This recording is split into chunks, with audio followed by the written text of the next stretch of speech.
La auscultación pulmonar es considerada como una herramienta clínica fundamental que nos permite correlacionar los ruidos respiratorios con las distintas características fisiopatológicas de cada enfermedad, basándose en la exploración auditiva de los sonidos respiratorios, los cuales son originados debido al paso de aire por las vías aéreas en la medida que se generen flujos turbulentos, como ocurre en la laringe y en la bifurcación de bronquios grandes y medianos. A medida que los bronquios se dividen, el área de sección va aumentando y como consecuencia la velocidad del flujo disminuye. Cerca de los alvéolos el flujo es laminar y no genera ruidos. En síntesis, la auscultación pulmonar consiste en escuchar los ruidos que se generan en los pulmones, bajo las siguientes condiciones, con la respiración y al emitir palabras. Es importante aprender a distinguir los ruidos respiratorios normales de los patológicos y saber relacionar estos últimos con posibles patologías.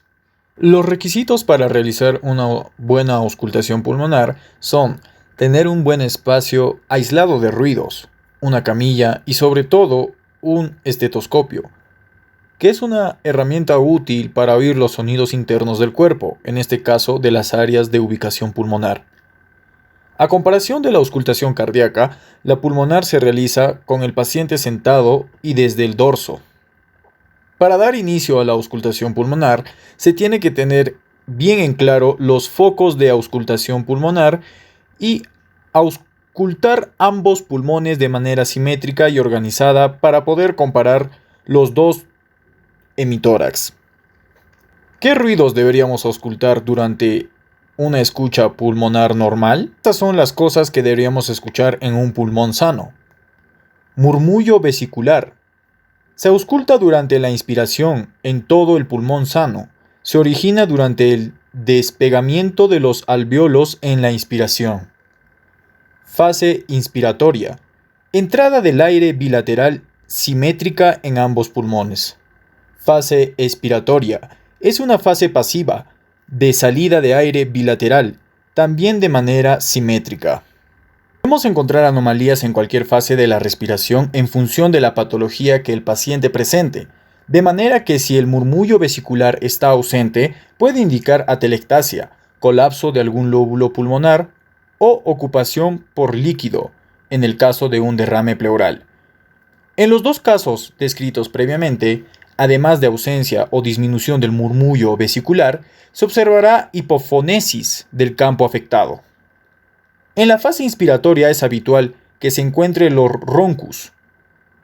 En esta parte se tiene que pedir al paciente que diga el número 33 o carretera, y se pondrá de manifiesto las vibraciones vocales en mayor o menor medida en caso de la patología, y o crepitantes.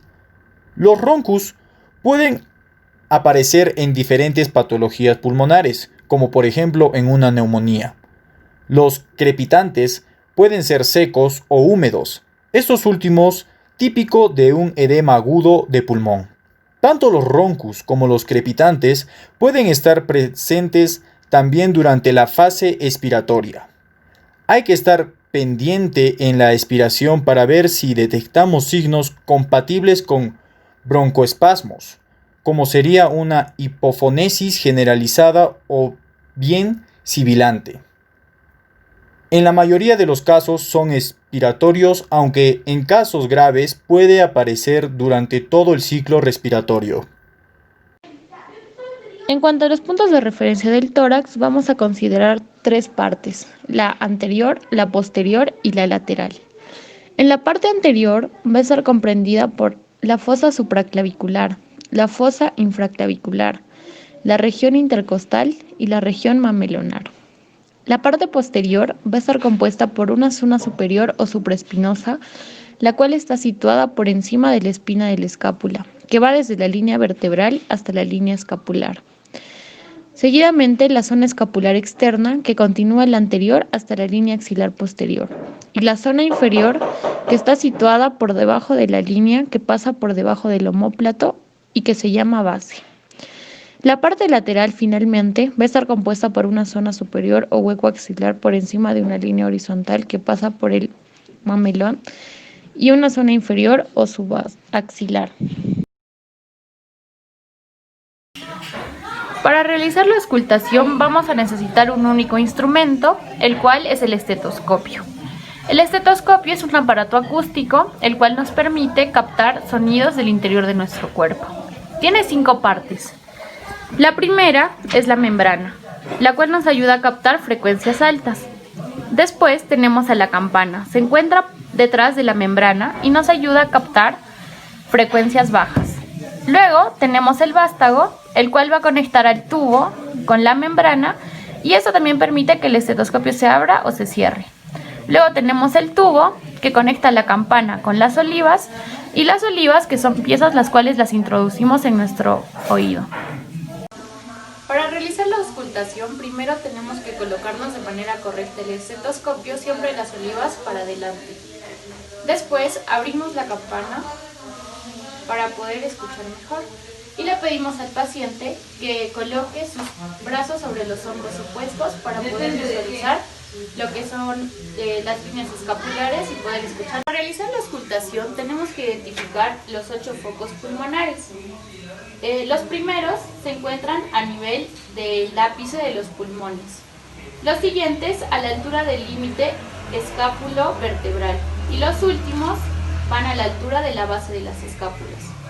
La auscultación se debe realizar de manera consecutiva para realizar una comparación entre el lado derecho y el izquierdo.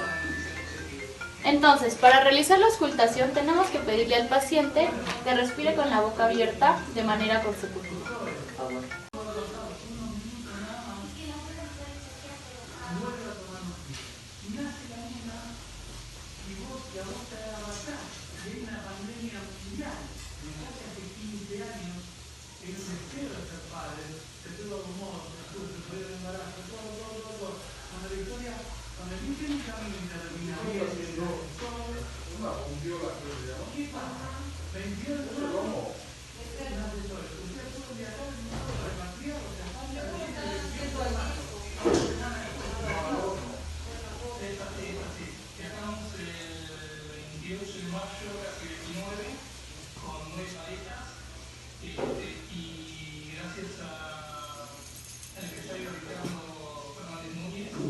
Para realizar la auscultación de la vista anterior del tórax, tenemos que ubicar 4 focos. El primero va a la altura del primer espacio intercostal, a la altura de la línea media clavicular, en el lado derecho así como en el lado izquierdo.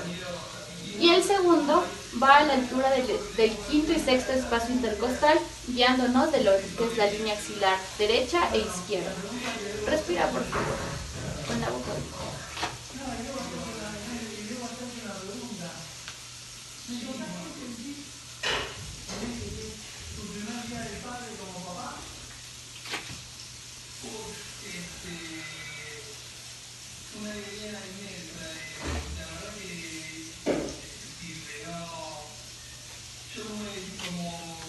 Los ruidos que auscultamos en la paciente se encuentran normales.